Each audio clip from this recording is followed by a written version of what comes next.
మీ త్యాగాన్ని ఎప్పుడు మరవము, మీ కష్టాలను ఎప్పటికీ గుర్తుపెట్టుకుంటాం.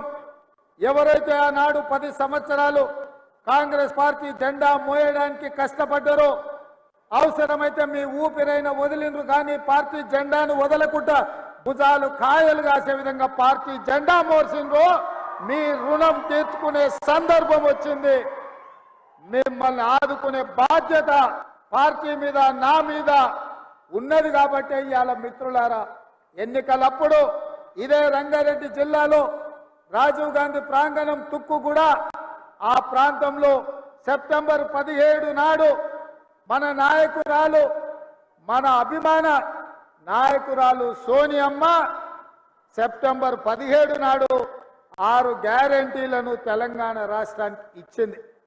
ఆయన 10 లక్షల మంది అక్కడికి వస్తే 10 లక్షల సాక్షిగా 4 కోట్ల తెలంగాణ ప్రజలకు సోనియమ్మ మాట ఇచ్చింది.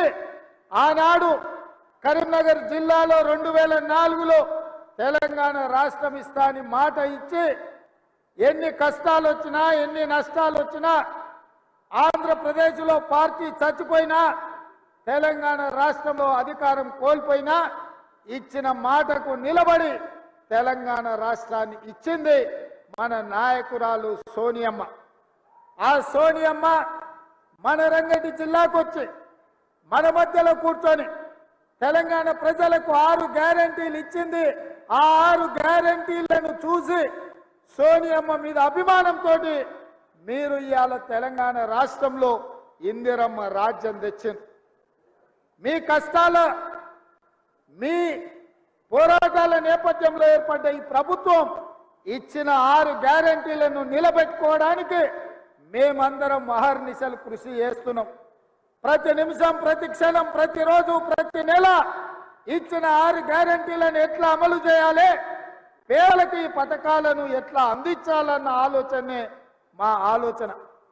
ఇవాళ డిసెంబర్ 7 తారీఖు నాడు అధికారాన్ని చేపడితే 48 గంటల్లోనే 2 రోజుల్లోనే 2 పథకాలను అమలు చేసి ఆడబిడ్డలకు ఉచితంగా ఆర్టీసీ బస్సులో రవాణా సౌకర్యాన్ని కల్పించి ఇవాళ మేడారం జాతర సీతక్క దగ్గరికి వెళ్తే లక్షలాది మంది ఆడబిడ్డలకు ఉచిత బస్సు రవాణా సౌకర్యాన్ని మన ప్రభుత్వం కల్పించింది.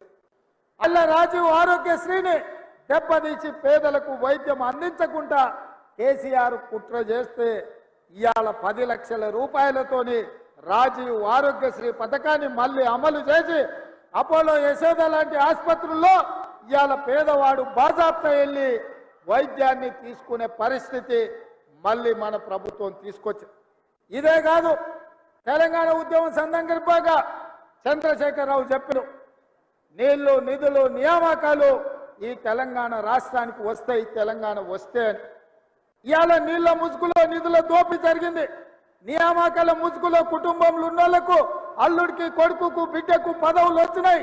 సడ్డకుని కొడుకుకి రాజ్యసభ వచ్చింది, చుట్టపోనికి మంత్రి పదవులు వచ్చినాయి. కానీ లక్షలాది మంది నిరుద్యోగ యువకులకు ఉద్యోగ నియామకాలు చేపట్టలే. అందుకే మేమిచ్చిన మాట ప్రకారం కాంగ్రెస్ అధికారంలోకి వచ్చి నిరుద్యోగ యువకులకు 2 లక్షల ప్రభుత్వ ఉద్యోగాలు ఇస్తామని ఏదైతే మాట ఇచ్చినామో అధికారంలోకి వచ్చిన 2 నెలల లోపు 25,000 ఉద్యోగ నియామకాలు ఎల్బీ స్టేడియంలో మేము బాధ్యత చేపట్టినమో మీరందరూ కష్టపడి మాకు ఉద్యోగాలు ఇస్తే ప్రమాణ స్వీకారం చేసినమో అదే ఎల్బీ స్టేడియంలో 25,000 మంది నిరుద్యోగ యువకులకు ఉద్యోగ నియామక పత్రాలు మన ప్రభుత్వం ఇచ్చింది.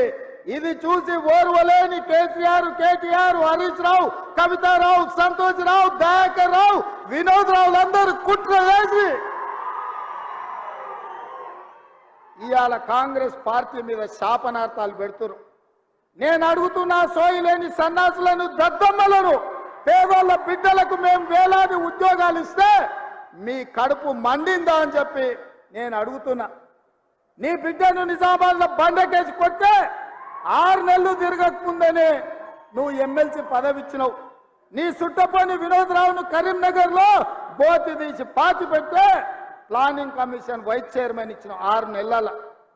మరి నీ కుటుంబానికి ప్రజలు బండకేసి కొడితే ఉద్యోగాలు ఇచ్చుకున్నావు కదా, మా పేదల బిడ్డలు, మా దళితుల బిడ్డలు, మా గిరిజనుల బిడ్డలు, మా ఆదివాసుల బిడ్డలు, మా బలైన వర్గాల బిడ్డలు, మా మైనారిటీల బిడ్డలు, నిరుపేదల బిడ్డలు 10 ఏళ్ళు తల్లిదండ్రులు ఊర్లలో కష్టపడి రూపాయి కూడబెట్టి అశోక్ నగర్ చౌరస్తాల్లో, దిల్సుఖ్ నగర్ చౌరస్తాల్లో కోచింగ్ సెంటర్లలో చదువులు చదివించుకొని వాళ్ళ పిల్లలు 10 ఏళ్ళ నుంచి పెళ్లిళ్ళు గాక ఉద్యోగాలు లేక రోడ్ల మీద తిరుగుతుంటే ఏ ఒక్క రోజైనా నువ్వు ఆలోచన చేసినవా చంద్రశేఖరరావు అని నేను అడుగుతున్నా.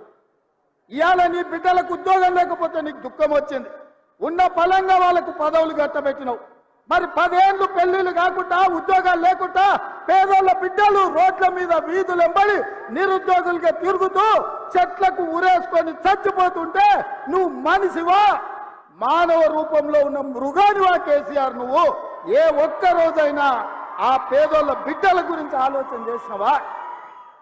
కానీ మేము మా ఇందిరమ్మ రాజ్యంలో అధికారంలోకి వచ్చిన వెంటనే నిరుద్యోగ యువకులకు కావాల్సిన 25,000 ఉద్యోగాలు ఇవాళ మేము నియామక పత్రాలు అందించినాం. మార్చి 2 నాడు మళ్ళొక 6-7 ఉద్యోగాలు ఇవ్వబోతున్నాం. గ్రూప్ 1 పరీక్షల్ని నోటిఫికేషన్ ఇచ్చినాం.